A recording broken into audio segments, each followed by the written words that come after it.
శివమహాపురాణంలో శతరుద్ర సంహితలో 8 చాప్టర్లు 32 శ్లోకాల నుంచి ఎప్పుడైతే సకల ఋషిగణములు దేవతలు కలిసి బ్రహ్మ దగ్గరికి వెళితే ఆ పరతత్వాన్ని గురించి చెప్పమని ఏదైతే యథార్థమైంది అని అడిగితే సకలానికి మూలం నేనే, నాకన్నా గొప్పవారు లేరు, అన్నీ నేనే అంటాడు. అక్కడే ఉన్న విష్ణువు నవ్వుతూ అజ్ఞాన వశమున అలా మాట్లాడుతున్నావు, యథార్థమైన పరమాత్మ తత్వాన్ని తెలిసి ఎందుకు అలా చెప్తున్నావు, నేనే సర్వము అని ఇద్దరికి వివాదం జరుగుతుంది. తర్వాత అందరూ కలిసి వేదాల దగ్గరికి వెళ్ళి ఆ బ్రహ్మ విష్ణువు అడగంగా వేదాలు 4 వేదాలు కూడా ఆ పరమేశ్వరుడే, రుద్రస్వరూపంలో ఉన్న ఆ పరమేశ్వరుడే అన్నీ అని చెప్పగా అజ్ఞానానికి లోబడిన కారణంగా, మోహం కారణంగా ఏం మాట్లాడుతున్నారు, జ్ఞానమైనది మీకు శూన్యమైపోయిన జ్ఞాన కారణంగానే ఇట్లా మీరు మాట్లాడుతున్నారు. జటలధారికి ఏదైతే పరమేశ్వరుడు యొక్క రూపం ఉంటుందో ఆ రూపం గురించి చెప్తూ ఎప్పుడు కూడా పార్వతీతో రమిస్తూ ఉంటాడు. పైగా అంత వికృతమైన రూపం కలిగి ఉన్నవాడు ఎప్పుడు భస్మాన్ని ధరించి ఉంటాడు.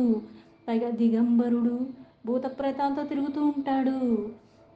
అట్లాంటి ఆయన పరతత్వం అని అన్నిటికీ మూలంగాని ఎలా చెప్తావు అని విరూపవేషో జటిలో వృషభో వ్యాలభూషణ పరం బ్రహ్మత్వమాపన్న క్వాచా తత్ సంఘవర్జితం. జుట్టులేమో జటలగట్టి ఆ ఒళ్ళంతా ఏమో భస్మాన్ని రాసుకుని పైగా ఇక్కడ ఆయన విభూషణాలేమో సర్పాలు ఇవన్నీ ఉంటాయి ఆభరణాలలాగా, అలాగే ఒక ఎద్దు మీద కూర్చుని ఉంటాడు. పైగా అందరితో నిస్సంగిలాగా తిరుగుతూ ఉంటాడు. అందుకని ఆయన పరబ్రహ్మ ఎలా అవుతాడు, అసలు ఏ కారణం చేత ఆయన పరబ్రహ్మ అని చెప్తున్నారు అని మళ్ళీ అన్నారు. ఇత్యుదీరితమాకర్యః ప్రణవః సర్వగస్తయోః ఆమూర్తో మూర్తిమాన్ ప్రీత్యా జంభమాన ఉవాచతో. బ్రహ్మ విష్ణువు ఇలాగా ఆ పరమేశ్వరు యొక్క రూపాన్ని వర్ణిస్తూ ఇలా చెప్పి అసలు ఆయన దిగంబరుడుగా ఉంటాడు, పైగా నిస్సంగంగా ఉంటాడు.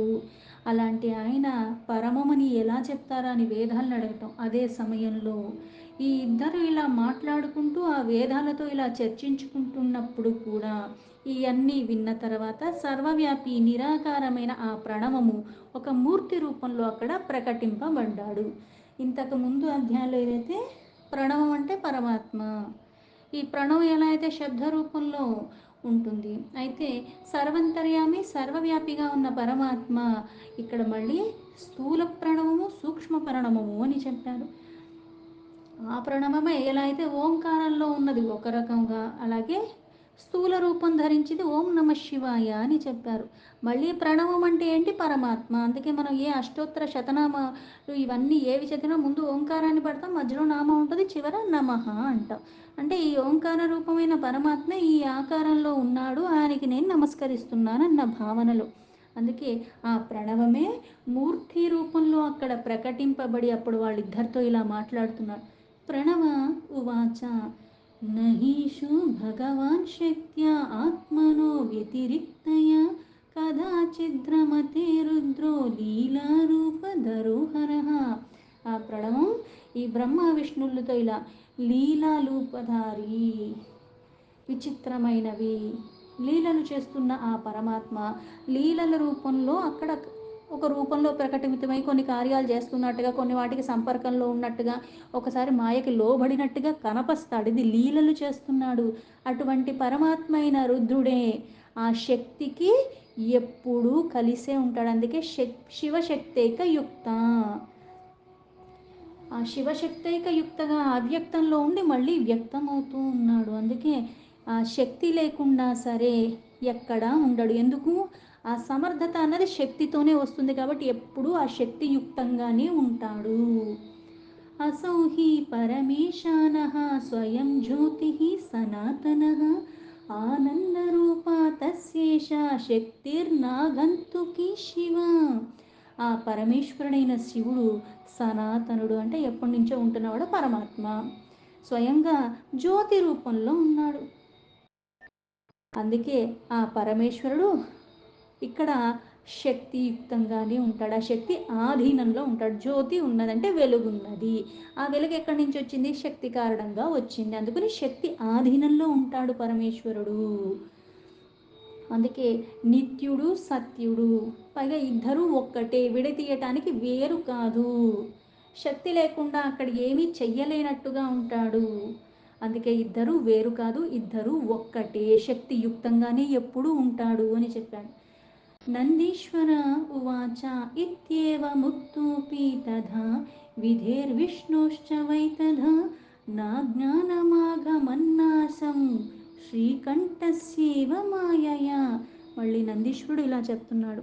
ఆ సమయంలో ఓంకార రూపంగా అక్కడ ప్రకటింపబడి ఇలా చెప్పినా సరే, శివమాయకి మోహానికి లోబడి ఉన్న బ్రహ్మ విష్ణువు కూడా అజ్ఞానుల్లాగానే అలానే మాట్లాడుతున్నారు, కానీ జ్ఞాన వికసన జరగలేదు. అజ్ఞానంలోనే ఉన్నారు, అజ్ఞానం దూరం అవ్వలేదు, ఆ మాయకు లోబడిపోయి ఉన్నారు. ఇక్కడ మళ్ళీ భేదం ఏంటి అంటే, ఆ పరమాత్మయే రుద్ర రూపంలో ఉన్నానని చెప్పాడు, మళ్ళీ నాకు రుద్రుడికి భేదం లేదని చెప్పాడు, రుద్రుడికి హరికి భేదం లేదు అని చెప్పాడు, మళ్ళీ ఇక్కడ ఉన్నది నేనే అక్కడ ఉన్నది నేనే, నేను లేకుండా ఏది జరగదు అని చెప్పాడు. మళ్ళీ తాను సృష్టించిన మాయకి తానే మోహపడినట్టుగా మళ్ళీ ఎందుకు ఇంత లీల చేస్తున్నాడు అంటే, జ్ఞానం వైపుగా నీ పైన అన్నది నాకు తెలిసిపోయింది అనుకుని నువ్వు పై పైన మిడిమిడి జ్ఞానంతో మళ్ళీ అహంకార వికారాలు పెంచుకునేలాగా ఉండకు. ఈ జన్మ కాదు, ఏ జన్మ ఎన్ని జన్మలు ఎత్తినా సరే అపారంగా ఉన్న ఆ జ్ఞాన రాశిని నువ్వు దరిచేరటమే ఎక్కువ, దాని వాసన పీల్చటమే ఎక్కువ, దాన్ని దర్శించే భాగ్యం లభించటమే ఎక్కువ, ఆ సారాన్ని మొత్తం గ్రొల్లగలిగే అంత జ్ఞానం శూన్యము అని చెప్పటానికి. అంతేగాని ఇక్కడ బ్రహ్మకి విష్ణువుకి అజ్ఞానంలో ఉన్నారని చెప్పటం కాదు. ఇక్కడ పరమాత్మ స్వరూపాలు అన్నప్పుడు పరమాత్మ అజ్ఞానంలో ఎందుకు ఉంటాడు? లీలగా చెప్తున్నాడు ఇలాగా, ఒక ఉపమానంలాగా, ఒక ఉదాహరణలాగా చెప్తున్నది అనే భావించాలి. ఈ మాయ దానికి ఎప్పుడైతే నువ్వు లోబడిపోయి ఉంటావో అప్పుడు ఏమవుతుంది? అజ్ఞానంలోనే ఉంటాం, జ్ఞానం ఉండదు. కాబట్టి అందుకే అంతరంగికంగా బాహ్యంగా కూడా మాలిన్యాల రహితంగా ఉన్నప్పుడే మన దాన్ని పట్టుకోగలము అంటారు, పైగా స్థిరంగా పట్టుకోగలము అని. ఇది దూరం కాని చేత, ఆ మాయకి లోబడి ఉన్న చేత కూడా ఇలా ప్రణవ రూపంలో ఉన్న ఆ పరమాత్మే వచ్చి చెప్పినా సరే, ఇప్పుడు మన నెత్తి మీద అది తాండవిస్తూ ఉన్నప్పుడు ఎంత మహామహలు వచ్చి చెప్పినా సరే మనకి చెవికెక్కదు. అది లేకుండా ప్రక్షాళన జరిగినప్పుడు చిన్న చిన్న సంఘటనలు, చిన్న చిన్న పిల్లలు చేసేవి, వాళ్ళు మాట్లాడే దానిలోంచి కూడా ఆ సారాన్ని గ్రహించి మనల్ని సరి చేసుకునే స్థితిలో ఉంటాం. ఎందుకు? నిగ్రహణలో ఉన్నావు కాబట్టి నువ్వు దాన్ని గ్రహించగలిగే స్థితిలో ఉన్నావు. వికారాలకి మోహానికి లోబడినప్పుడు అది నువ్వు కోల్పోతున్నావు అని అర్థం. ప్రాదురాసిత్తతో జ్యోతిరుభయోనోత్తరే మహత్ పూరయన్నిజయా భాస ఆవా భూమ్యోర్ యదంతరం. అందుకే ఆ సమయంలో ఆ ప్రకాశము ఎలా అయితే భూమి ఆకాశం అంతా కూడా, అంతర్లోకాలంతా కూడా పూర్ణంగా ఉన్నప్పటికీ కూడా, ఏదైతే పరమేశ్వరుడు జ్యోతి రూపము, అందుకే ఎప్పుడూ శక్తియుక్తంగానే ఉంటాడు అని చెప్పారు. నిత్యుడు సత్యుడు. ఇక్కడ ఈ ప్రకాశం అన్నది భూమి ఆకాశం అంతా కూడా వ్యాపించి ఉన్నప్పటికీ కూడా ఆ మహాజ్యోతి వీళ్ళిద్దరి మధ్యలో, ఇక్కడైతే అగ్నిస్తంభ అంటారు. మనకి ఎలా అయితే శివరాత్రి ఎందుకు చేసుకుంటున్నాం అన్నది ఇంతకు ముందు చెప్పిన దాంట్లో అక్కడ అగ్ని రూపంగా ఒక స్తంభం ఎలా అయితే ప్రకటింపబడిందో, ఇప్పుడు మళ్ళీ వీళ్ళ ఇద్దరి మధ్యలో ఒక జ్యోతి స్వరూపము మధ్యలో ప్రకటింపబడింది. జ్యోతిర్మండల మధ్యస్థో దాదృశో పురుషాకృతి విధిక్రతుంభ్యాం తత్రేవ మహద్భూత తనుర్మునే. ఓ ముని, ఆ జ్యోతి సమూహం ఏదైతే వాళ్ళిద్దరి మధ్యలో వచ్చి స్థితమై ఉన్నదో, అత్యంత అద్భుతమైన శరీరం, అందులోంచి ఆ జ్యోతిమయంలోంచి ఒక శరీరం వచ్చింది. అప్పుడు దాన్ని బ్రహ్మ విష్ణు కూడా చూశారు. ప్రజ్వలాయ అత కోపేన బ్రాహ్మణ పంచమం శిరః ఆవయోరంతరే కోసో విభూయాత్ పురుషాకృతిం. ఆ కోప కారణంగా ఆ రూపం ఏదైతే వచ్చిందో వెంటనే, ఏదైతే బ్రహ్మకి ఇంతకుముందు, ఇప్పుడు చతుర్ముఖ బ్రహ్మ అంట, అంతకుముందు పంచముఖాలు ఉండేవని, ఆ బ్రహ్మ ఒక 5వ శిరస్సు అన్నది అప్పుడు కాలిపోవటం మొదలుపెట్టి, ఆ క్రోధ కారణంగా అప్పుడు వీళ్ళిద్దరి మధ్యలో ఏదైతే ఒక పురుష శరీరం ధరించి అక్కడ ఉన్నదో అది ఎవరు అన్నది మళ్ళీ అప్పుడు వాళ్ళకి ఆ ప్రశ్నల వచ్చింది. విధి సంభావయే దావత్ తావత్ సా త్రివిలోచన దుష్టः క్షణేన చ మహాపురుషో నీలలోహితः. ఇది ఎప్పుడైతే ఆ ప్రశ్న మొదలైందో బ్రహ్మకి, దాన్ని విచారిస్తున్నా, ఇది ఎవరు, ఈ రూపం ఎవరు, ఇలా ఎందుకు వచ్చాడు, ఇక్కడ ఎందుకున్నాడు, ఇలా ఎందుకున్నాడు. ఆ క్షణంలోనే ఆ మహాపురుషుడు త్రిలోచన, త్రినయన, నీల రంగులో ఉండి నీలలోహితంగా సదాశివ రూపంలో అప్పుడు కనిపించాడంటే ఏంటి, విచారణ నుంచి నీ అనుమానాలన్నవి మూలాల నుంచి తొలగిపోయి అప్పుడు నీకు సమాధానం లభిస్తుంది. దాన్ని శోధించాలి, వెతికితే దొరుకుతుంది. వెతకకుండా ఒక దగ్గరే కూర్చుని ఏమీ చెయ్యకుండా ఉంటే ఏదీ లభించదు. ఇటువైపుగా ఆలోచన అన్నది ఎప్పుడైతే మొదలవుతుందో అక్కడ ఉన్నవన్నీ కూడా తొలగిపోయి విఘ్నాలు కానీ మనకున్న అనుమానాలు కానీ అదంతా మారిపోతూ ఉంటుంది. అప్పుడు స్పష్టత వస్తుంది. అప్పుడు ఆ స్వరూపము కనిపించింది బ్రహ్మకి. త్రిశూలపాణిర్భాలాక్షో నాగోడూపా విభూషణः హిరణ్యగర్భస్థం దృష్ట్వా విహసన్ ప్రాహమోహితః. చేతిలో త్రిశూలాన్ని ధరించి ఉన్నాడు. ఆ మస్తకం మీద ఏదైతే నేత్రం కలిగి ఉన్నాడు, జ్ఞాన నేత్రం, అలాగే సర్పాలని ఆభరణాలుగా ధరించి ఉన్నాడు. రేఖా చంద్రుణ్ణేమో పైన ముకుటం మీద ధరించి ఉన్నాడు. ఆయన్ని చూసేసరికి మళ్ళీ బ్రహ్మ మోహకారణంగా నవ్వుతూ ఉన్నాడు. బ్రహ్మో ఉవాచ నీలలోహితజానే త్వం మా వైశీచ చంద్రశేఖర బాలస్థలాన్మమ పురా రుద్రః ప్రాదుర్భూద్భవాన్.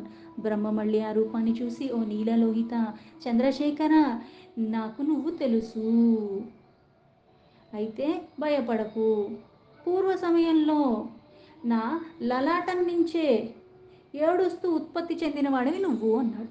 అంటే ఇక్కడ అజ్ఞానం అన్నది ఎందుకు, మోహం అన్నది ముందు ఎందుకు చెప్పారు అంటే, అక్కడ చూసినప్పటికీ కూడా మళ్ళీ ఇంతకు పూర్వము నా నుంచి ఉద్భవించావు ఏదైతే, ఈయన ఒక ఈ బ్రుకుటి మధ్య నుంచి ఉత్పత్తి జరిగినవాడు. అందుకే నా లలాటం నుంచి నువ్వు ఉత్పత్తి జరిగావు, పైగా పుట్టడంతోనే ఏడుస్తూ ఉన్నావు, అందుకు నువ్వెవరో నాకు తెలుసు, నువ్వు భయపడకు అని చెప్తున్నాడు.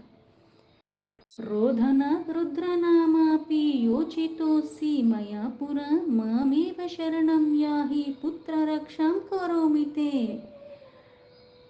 ఎప్పుడైతే ఉద్భవించావు, పుట్టగానే ఏడవటం మొదలుపెట్టావు, ఆ ఏడుస్తూ ఏడుస్తున్నావు, రోధిస్తున్నావు, అందుకే నీకు రుద్ర అన్న పేరు పెట్టాను, అందుకే నువ్వు నా పుత్రుడివి, నా శరీరం దగ్గర నుంచి ఉత్పత్తి జరిగినది, అందుకు నేను నీ రక్ష చేస్తాను అని చెప్పాడు. నందీశ్వర ఉవాచ అతీశ్వర పద్మయోనేహ శ్రుత్వా గర్వావతిం గిరాం చుకోపాతీవ చ తదా కుర్వన్నివలయం ముని. నందీశ్వరుడు మళ్ళీ ఇలా చెప్పాడు, ముని, దాని తర్వాత ఆ బ్రహ్మ అహంకారయుక్తంగా, అంటే మళ్ళీ నా నుంచే నువ్వు ఉద్భవించావు, ఏదైతే వాదం ముందు జరిగిందో బ్రహ్మకి విష్ణుకి, నేనంటే నేనే మూలము, నేనే ఆ పరతత్వము అని మళ్ళీ అక్కడికే వెళ్ళి కూర్చున్నాడంటే, అది మూలాల నుంచి వెళ్ళకపోతే అజ్ఞానం అన్నది మళ్ళీ అది ఎక్కడోకక్కడ కొంచెం ఎలా అయితే గడ్డి ఉంటుంది, అది మొత్తానికి తవ్వి తవ్వి తవ్వి పీకేస్తే మళ్ళీ గడ్డి రాదు.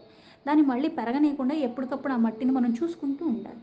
అలాగే అజ్ఞానం అన్నది మనం మూలాల నుంచి నువ్వు ఎప్పుడైతే తొలగించలేదు అంటే ఏమవుతుంది, అది మళ్ళీ ఇంకా నిన్ను అటువైపుగానే తీసుకెళ్తుంది, జ్ఞానం వైపు నీ పయనం జరగనివ్వదు. అలాగే అహంకారయుక్తంగా ఆ పరమేశ్వరుడు ఆ రుద్ర రూపంలో చూసి కూడా మళ్ళీ బ్రహ్మ అలా మాట్లాడాడు.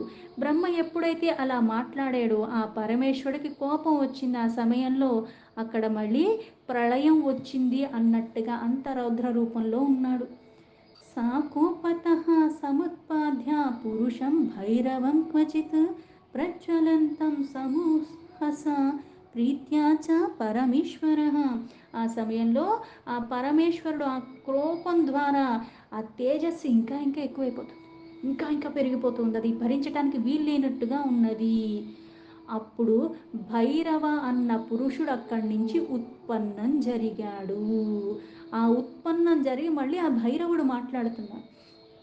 ఈశ్వర ఉవాచ ప్రాకచ పంకజ జన్మాసో శాసయస్తే కాలభైరవ కాలభద్రాజసే సాక్షాత్ కాలరాజస్తతో భవాన్. ఆ ఈశ్వరుడు ఇలా మాట్లాడుతున్నాడు, ఓ కాలభైరవ, సర్వానికి మూలమైన ఈ పద్మాన్నించి ఉద్భవించిన బ్రహ్మని నువ్వు దండించు. అంటే ముందుగా ఉద్భవించిన కాలభైరవుడికి ఏం పని చెప్పాడు పరమేశ్వరుడు? ఈ పద్మయోని నుంచి, అంటే పద్మం నుంచి ఉద్భవించిన ఈ బ్రహ్మని దండించు.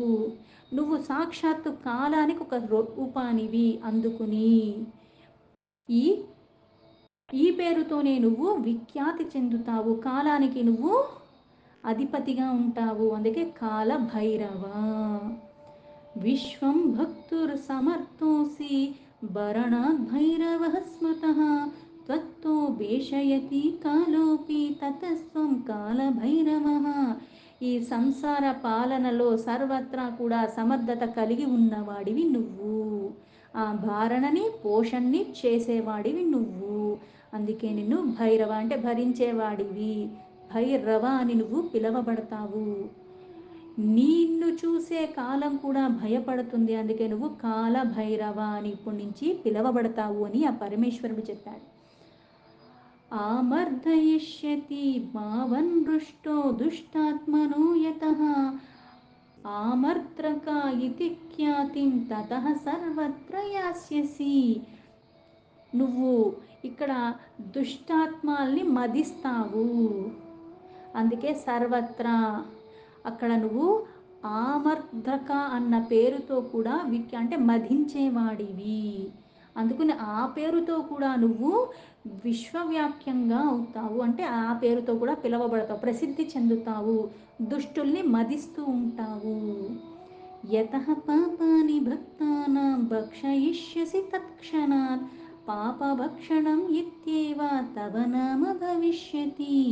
అలాగే భక్తుల యొక్క పాపాలని కూడా ఆ కాలంలోనే భక్షించేస్తావు. తత్కాలం అంటే ఆశ్రయించిన వాళ్ళకి ఎలా, ఆ క్షణంలోనే. అంటే ఇంత త్రికరణ శుద్ధిగా ఎప్పుడైతే నువ్వు సమర్పించుకుని శరణు వేడుకుంటున్నావో, ఎంతో రాశీభూతంగా ఎప్పటి నుంచో చేసి చేసి ఉన్న పాపాలన్నీ కూడా ఆ కాలభైరుడు తొలగిచ్చేస్తాడు ఒక్క క్షణంలో. తత్కాల అంటారు, అందుకే నీ నామము అలా ప్రసిద్ధి చెందుతుంది. పాపాల్ని తొలగించేవాడివి నువ్వు, పాపాల్ని భక్షించేవాడివి అన్నాడు. యామే ముక్తిర్పురి కాశీ సర్వోభ్యోపి గిరీయసి ఆధిపత్యం చ తస్యాస్తే కాలరాజా సదైవహి. కాలానికి అధిపతివి, అందుకే కాలరాజా. అన్ని పురముల్లో కూడా శ్రేష్టమైనది ముక్తిపురంగా అయిన కాశీ. నువ్వు ఎప్పుడూ అక్కడ అధిపతిగా ఉంటావు.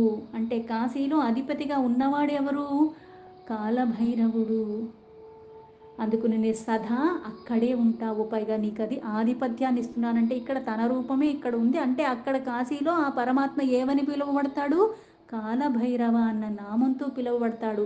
అక్కడ అత్యధికంగా అధిపతిగా ఉన్నది అంటే అక్కడ ఉన్నది పరమాత్మే, సర్వత్రా ఉన్నది పరమాత్మే. ఇక్కడ ఒకలాగా అక్కడ ఒకలాగా కాదు. కాకపోతే కాలానికి అధిపతి అయిన పరమాత్మ ఆ భైరవ రూపంలో పాపాలని తొలగించేవాడు పరమాత్మ. అవి భక్షిస్తూ మళ్ళీ శ్రేష్టంగా నిన్ను శుద్ధి దగ్గరగా చేస్తున్నవాడు పరమాత్మ. అందుకే సదా అంటే అక్కడ ఎవరు వెళ్ళినా సరే కాశీని స్మరించినంత మాత్రాన పాపాలు పోతాయి. కాశీని భావనాయుక్తంగా కూడా నువ్వు ఒక్కసారి తలుచుకున్న పాపాలు పోతాయి, దర్శించిన పాపాలు పోతాయి, స్పర్శించిన పాపాలు పోతాయి అని ఎందుకంటారు అంటే, ఇందుకు కాలభైరవ రూపంలో ఉన్న పరమాత్మ పాపాలన్నిటినీ కూడా భక్షించేస్తాడు. అంత యథార్థమైన ఆ పరమాత్మను నువ్వు ఎప్పుడైతే భక్తి భావనతో నిష్కామంగా ఆశ్రయిస్తావో నీకు ముక్తి. అందుకే అక్కడ కాశీక్షేత్రం అన్ని పురముల్లోకి శ్రేష్టమైనది, పైగా ముక్తి ప్రదాత అంటారు. ముక్తి ఎప్పుడు లభిస్తుంది? భవబంధనాల నుంచి నేను విడిపడిపోయినప్పుడు. జీవన్ముక్తి అన్నది కూడా అదే, జీవించి ఉండగానే వీటిని అన్నిటి నుంచి నేను ముక్తి పొందిన కారణంగా.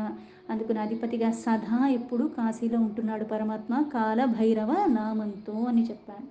దీంతో శివ మహాపురాణంలో శతరుద్ర సంహితలో 8th చాప్టర్లో 50 శ్లోకాస్ సంపూర్ణం.